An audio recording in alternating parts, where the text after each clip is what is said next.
ಗಂಗಾ ಕಲ್ಯಾಣ ಯೋಜನೆಯಡಿ 24 ಫಲಾನುಭವಿಗಳಿಗೆ pump motor ವಿತರಣೆ 2018-19ರಿಂದ 2022-23ನೇ ಸಾಲಿನ ಅವಧಿಯಲ್ಲಿ ಡಾಕ್ಟರ್ BR ಅಂಬೇಡ್ಕರ್ ಅಭಿವೃದ್ಧಿ ನಿಗಮ, ಆದಿಜಾಂಬವ ಅಭಿವೃದ್ಧಿ ನಿಗಮ ಹಾಗೂ ಬೋವಿ ಅಭಿವೃದ್ಧಿ ನಿಗಮಗಳ ಗಂಗಾ ಕಲ್ಯಾಣ ಯೋಜನೆಯಡಿ ತಾಲೂಕಿನ ವಿವಿಧ ಗ್ರಾಮಗಳ 24 ಅರ್ಹ ಫಲಾನುಭವಿಗಳಿಗೆ ಪಂಪು ಮೋಟಾರ್ಗಳನ್ನು ವಿತರಿಸಲಾಯಿತು.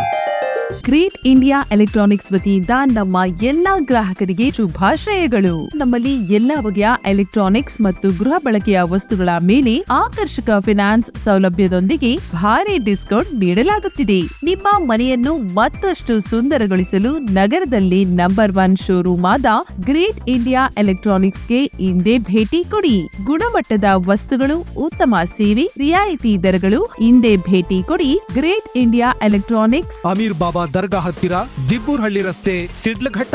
ಕರೆ ಮಾಡಿ 8861043315. ಶಿಡ್ಲಘಟ್ಟ ನಗರದ ಪ್ರವಾಸಿ ಮಂದಿರದ ಆವರಣದಲ್ಲಿ ಸೋಮವಾರ ನಡೆದ ಕಾರ್ಯಕ್ರಮದಲ್ಲಿ ಈಗಾಗಲೇ ಕೊಳವೆ ಬಾವಿ ಕೊರೆಸಿಕೊಂಡಿರುವ ಪರಿಶಿಷ್ಟ ಜಾತಿ ಪಂಗಡದ ಸಣ್ಣ ಮತ್ತು ಅತಿ ಸಣ್ಣ ರೈತರಿಗೆ ನೀರಾವರಿ ಸೌಲಭ್ಯ ಕಲ್ಪಿಸುವ ಉದ್ದೇಶದಿಂದ ಟ್ರೆಟ್ರೋ ಕಂಪನಿಯ ಪಂಪ್ ಸೆಟ್ ಹಾಗೂ ಕೇಬಲ್ಗಳನ್ನು ಹಸ್ತಾಂತರಿಸಲಾಯಿತು. ಇನ್ನು ಕಾರ್ಯಕ್ರಮದಲ್ಲಿ ಶಾಸಕ BN ರವಿಕುಮಾರ್ ಮಾತನಾಡಿ, ಸರ್ಕಾರದಿಂದ ಸಿಗುವ ವಿವಿಧ ಸೌಲಭ್ಯಗಳು ಹಾಗೂ ಅನುದಾನಗಳು ನೇರವಾಗಿ ಅರ್ಹ ಫಲಾನುಭವಿಗಳಿಗೆ ತಲುಪಬೇಕು. ಈ ನಿಟ್ಟಿನಲ್ಲಿ ಅಧಿಕಾರಿಗಳು ಪ್ರಾಮಾಣಿಕವಾಗಿ ಕರ್ತವ್ಯ ನಿರ್ವಹಿಸಬೇಕು ಎಂದು ಹೇಳಿದರು. ರಾಜ್ಯದ ಜನತೆ ಕಟ್ಟುವ ತೆರಿಗೆ ಹಣದಿಂದ ರೂಪುಗೊಳ್ಳುವ ಯೋಜನೆಗಳು ಯಶಸ್ವಿಯಾಗಬೇಕಾದರೆ ಅವು ನಿಜವಾದ ಅರ್ಹರಿಗೆ ತಲುಪಬೇಕು. ಅದಕ್ಕಾಗಿ ಜನಪ್ರತಿನಿಧಿಗಳು ಹಾಗೂ ಅಧಿಕಾರಿಗಳು ಜವಾಬ್ದಾರಿಯಿಂದ ಕೆಲಸ ಮಾಡಬೇಕು ಎಂದು ತಿಳಿಸಿದರು.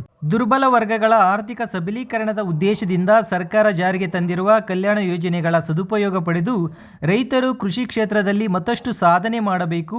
ಮಳೆ ಅವಲಂಬಿತ ಕೃಷಿಯಲ್ಲಿ ಹೊರಬಂದು ಶಾಶ್ವತ ನೀರಾವರಿ ಸೌಲಭ್ಯಗಳ ಮೂಲಕ ಸ್ವಾವಲಂಬಿಗಳಾಗಬೇಕೆಂದು ಅವರು ಕರೆ ನೀಡಿದರು.